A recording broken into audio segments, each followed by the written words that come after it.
श्रीमन्नारायण नारायण नारायण श्रीमन्नारायण नारायण नारायण श्रीमन्नारायण नारायण नारायण श्रीमन्नारायण नारायण नारायण श्रीमन्नारायण नारायण नारायण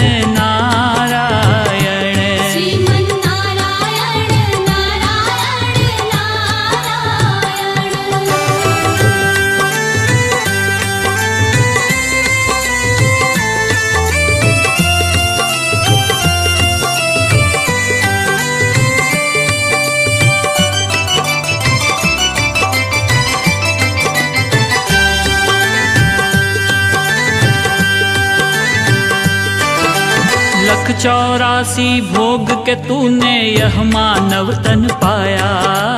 लख 84 भोग के तूने यह मानव तन पाया।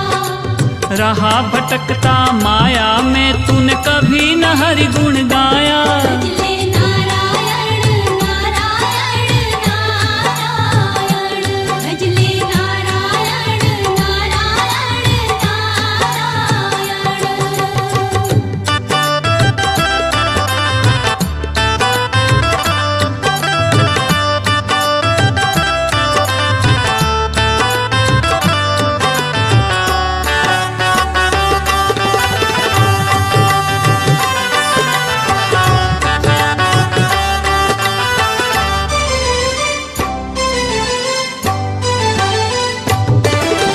वेद पुराण भागवत गीता आत्म ज्ञान सिखाए।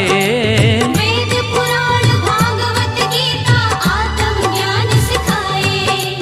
रामायण जो पढ़े हमेशा राम ही राह दिखाए। भजले नारायण नारायण नारायण भजले नारायण नारायण